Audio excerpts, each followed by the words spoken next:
Hello everyone, welcome to Sandhya Science Space. I am Sandhya and today we will continue our chapter number 1, which is chemical reactions and equations from class 10th. In this video we will cover two important type of chemical reaction, that is combination reaction and decomposition reaction. I will try to explain these reactions in easy way so that you can remember and understand them easily. So without wasting time, let's start. First reaction is combination reaction. As the name suggests, there is combination. इस reaction के अंदर क्या होगा, दो या दो से ज़्यादा सब्सटेंसेस क्या करेंगे, आपस में एक दूसरे के साथ कंबाइन करेंगे और एक सिंगल सब्सटेंस की फॉर्मेशन करेंगे. जैसे मैग्नीशियम कंबाइन करेगा ऑक्सीजन के साथ, क्या फॉर्म करेगा, मैग्नीशियम ऑक्साइड. कार्बन कंबाइन करेगा ऑक्सीजन के साथ, क्या फॉर्म करेगा, carbon dioxide. So first interesting example let's discuss, that is quicklime in water. What happens in it? Quicklime that is calcium oxide. आपको इसके ये कॉमन नेम्स लर्न करने बहुत इंपॉर्टेंट है. कैल्शियम ऑक्साइड को जब हम वाटर के साथ ट्रीट कराएंगे तो कैल्शियम हाइड्रोक्साइड की फॉर्मेशन होगी, जिसको हम बोलते हैं स्लेट लाइम, और इसके अंदर अबंडेंस हीट रिलीज होती है. ये रिएक्शंस हम तब देखते हैं जब घर के अंदर पेंट हो रहा होता है. कैल्शियम ऑक्साइड को पहले ड्रम के अंदर रखा जाता है, फिर उसके अंदर वाटर ऐड किया जाता है स्लोली, सो दैट रिएक्शन जो है वो आराम से धीरे धीरे हो और हीट जो है धीरे धीरे रिलीज हो.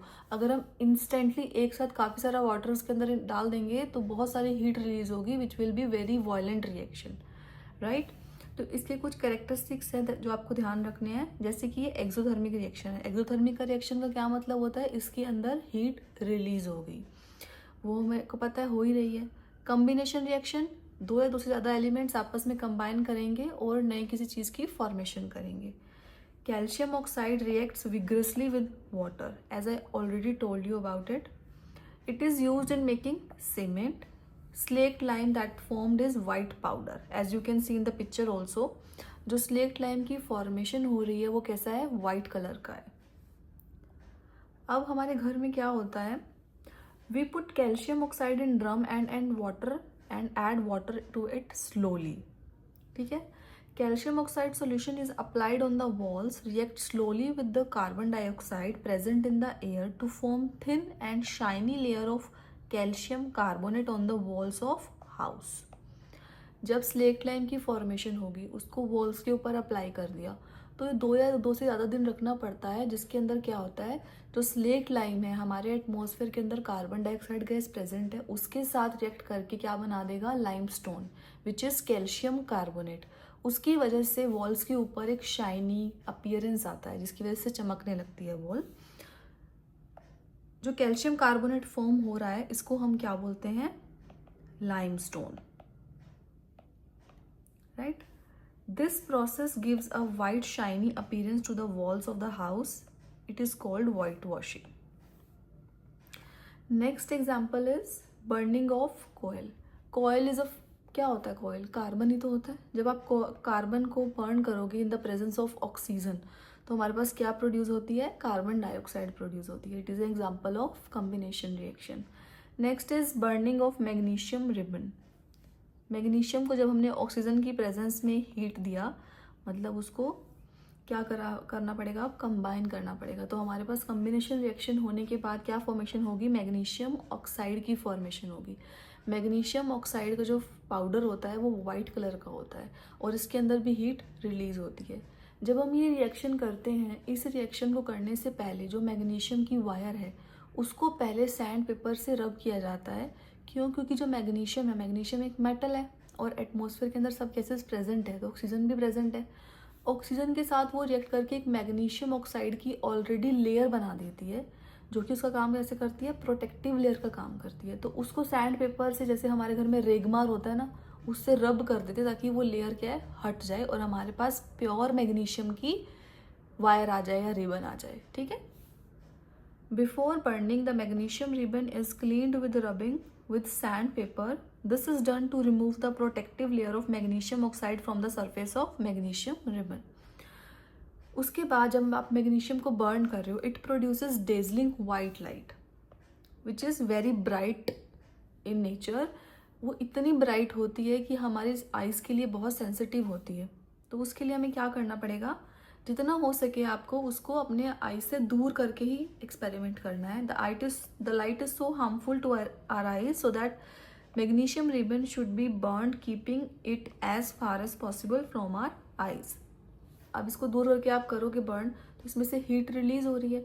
अगर हीट रिलीज हो रही है तो टेम्परेचर क्या कर रहा है, इंक्रीज कर रहा है। और इसके साथ साथ आप क्या कह सकते हो कि ये कॉम्बिनेशन रिएक्शन का एग्जाम्पल तो है ही, साथ में एक एक्सोथर्मिक रिएक्शन भी है। नेक्स्ट एग्जाम्पल आप ये पिक्चर में भी देख सकते हो कितनी ब्राइट लाइट इसके अंदर से निकल के आ रही है, right. Next reaction is decomposition reaction. Combination reaction के अंदर क्या हो रहा था, दो या दो से ज़्यादा चीज़ें आपस में कंबाइन करके सिंगल प्रोडक्ट फॉर्म कर रही थी। डीकम्पोजिशन रिएक्शन के अंदर क्या होगा, एक सिंगल जो रिएक्टेंट है वो ज़्यादा प्रोडक्ट्स के अंदर स्प्लिट हो जाएगा, दो या दो से ज़्यादा प्रोडक्ट्स के अंदर स्प्लिट हो जाएगा। The reaction in which a compound split up into two और मोर सिंपलर सब्सटेंसेस। तीन तरह से डिकम्पोजिशन हो सकता है, thermal decomposition, photolytic decomposition and electrolytic decomposition. सबसे पहले हम पढ़ेंगे थर्मल डिकम्पोजिशन। थर्मल डिकम्पोजिशन के अंदर क्या होगा, इसके अंदर हम हीट अप्लाई करेंगे जिसकी वजह से हमारे रिएक्टेंट का ब्रेकडाउन होगा दो या दो से ज़्यादा प्रोडक्ट्स के अंदर। जैसे हमने लिया फेरस सल्फेट। फेरस सल्फेट कैसा सोल्यूशन, फेरस सल्फेट कैसा सॉलिड होता है, ग्रीन कलर का सॉल्यूशन होता है, सॉरी ग्रीन कलर का सॉलिड होता है। जब आप इसको हीट करोगे, in higher classes you will learn कि हीट को हम ट्राइंगल की फॉर्म में भी लिख सकते हैं, लेकिन आप अभी के लिए हीट भी लिख सकते हो।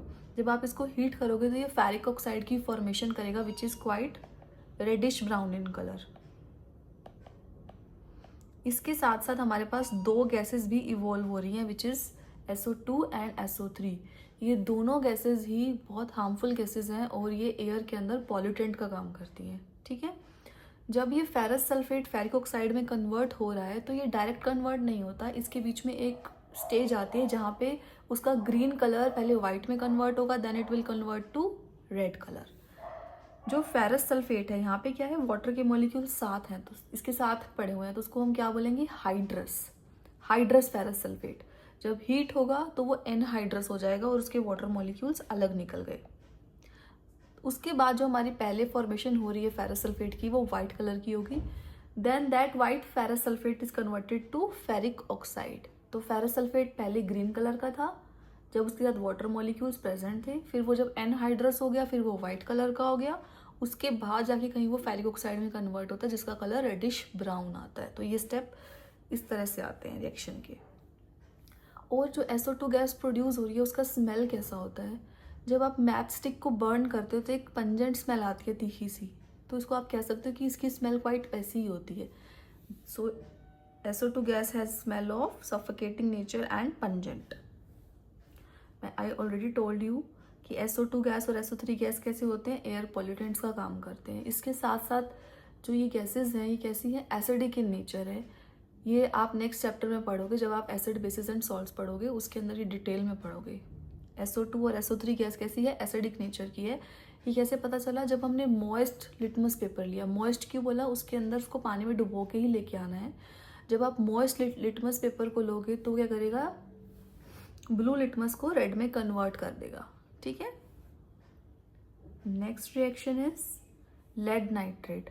जब लेड नाइट्रेट को हीट करा तो लेड ऑक्साइड बनेगा, NO2 गैस बनेगी और ऑक्सीजन गैस इवॉल्व हो जाएगी।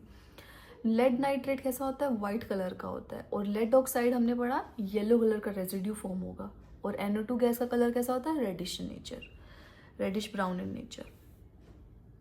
अब इस रिएक्शन को बैलेंस मैंने कल ही करना सिखा दिया था कि बैलेंस कैसे करना है।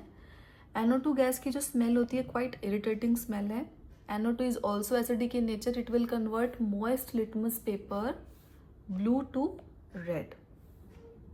ये कैसा एग्जाम्पल है, अब इसको हमने रिएक्शन को हीट दी है तो ये कैसा डिकम्पोजिशन हुआ, थर्मल डिकम्पोजिशन।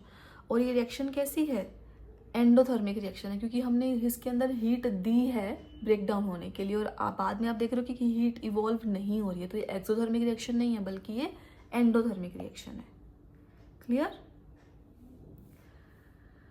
लेड ऑक्साइड जो फॉर्म हो रहा है ना, जब वो गर्म होगा तब वो ब्राउन कलर का होगा, रेडिश ब्राउन कलर का होगा, लेकिन जब वो ठंडा हो जाएगा then it becomes yellow in colour. ये आपको ध्यान में रखना है। इसके अलावा एक चीज़ और है, जब आप इसको हीट कर रहे हो तो एक क्रैकिंग साउंड अपीयर होती है जिसके अंदर हम बोलते हैं popping sound is produced while heating lead nitrate. Next is electrolytic decomposition. Electrolytic decomposition क्या होता है? जिसके अंदर आप इलेक्ट्रिसिटी दे रहे हो तब कहीं जाके ब्रेक डाउन हो रहा है. जैसे वाटर लिया, वाटर को हमने इलेक्ट्रिसिटी दी तो क्या करेगा वो? हाइड्रोजन और ऑक्सीजन दो गैसेस के अंदर फॉर्म हो जाएगा. इसके अंदर हमने एक बीकर लिया, बीकर के अंदर हमने वाटर डाला, वाटर के अंदर हमने डाइल्यूट सल्फ्यूरिक एसिड डाला. और जो वाटर लेना है हमें प्योर वाटर नहीं लेना. प्योर वाटर लेंगे, अगर हम प्योर वाटर इसके अंदर लेंगे तो उसके अंदर कोई आयन्स ही नहीं है, कोई मूवमेंट ही नहीं होगी किसी चीज़ की, तो हम गैसेस को सेपरेट आउट कैसे कर सकेंगे? इसीलिए हम वाटर के अंदर क्या करते हैं? डाइल्यूट सल्फ्यूरिक एसिड ऐड करते हैं ताकि उसके अंदर आयन्स की फॉर्मेशन हो सके.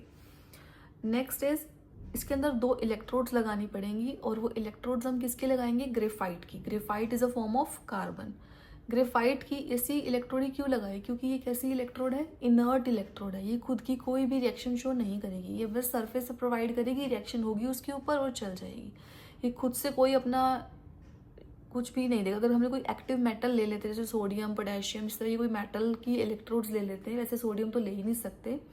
अगर कोई और मेटल की इलेक्ट्रोड ले लेते तो वो मेटल खुद से रिएक्ट करने लग जाता, खुद की कंडक्टिविटी शो करता. इस वजह से हम ऐसी इलेक्ट्रोड लेते हैं जो इनर्ट हो, जो खुद पार्टिसिपेट रिएक्शन के अंदर ना करें, सिर्फ और सिर्फ एक सरफेस प्रोवाइड करें.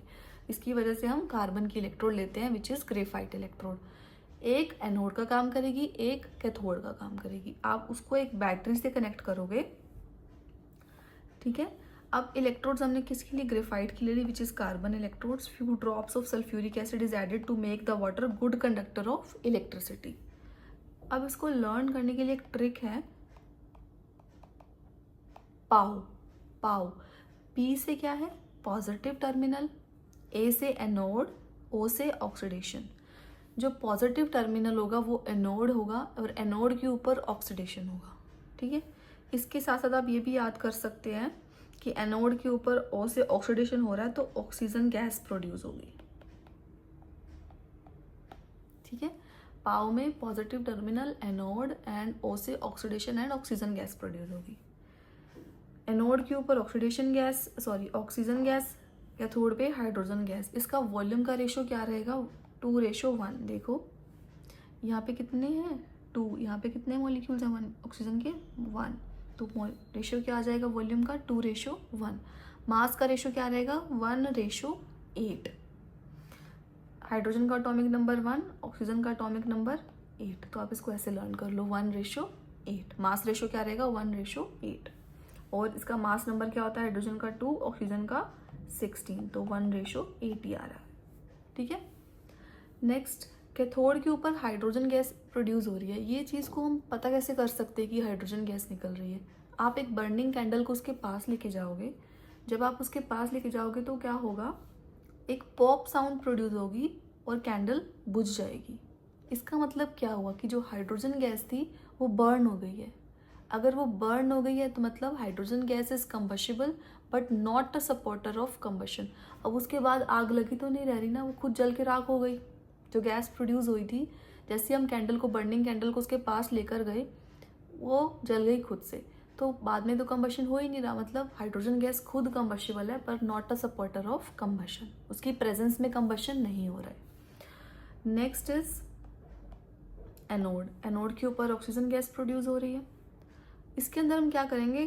कैंडल बर्न्स मोर ब्राइटली. अगर हम बर्निंग कैंडल को लेकर जाएंगे तो वो और ब्राइटली बर्न करने लगेगी. इसका एक और एग्जाम्पल्स है, रीकिंडल्स अ ग्लोइंग स्प्लिंटर. झाड़ू की सीख होती है ना, उसको आपने आग लगाई और उसे झाड़ दिया तो उसके बाद हल्की सुलगती सी रहेगी. जब आप उसको उसकी प्रेजेंस में लेकर जाओगे तो वो उसके अंदर आग और ब्राइटली लग जाएगी. इसका मतलब क्या है कि ऑक्सीजन गैस वहाँ पे प्रेजेंट है. तो ऑक्सीजन गैस क्या है? खुद कंबशिबल नहीं है but it is a supporter of combustion. rekindles a glowing splinter. Pure water is not taken, I already told you, because it is a poor conductor of electricity. इसके अंदर कोई भी आयंस प्रेजेंट नहीं है तो उसको आयनिक बनाने के लिए हमने डाइल्यूट सल्फ्यूरिक एसिड इसके अंदर ऐड करना है. Next is photochemical decomposition. Photochemical decomposition के अंदर क्या होगा? आप लाइट दोगे, वो लाइट कौन सी हो सकती है? सनलाइट की भी हो सकती है,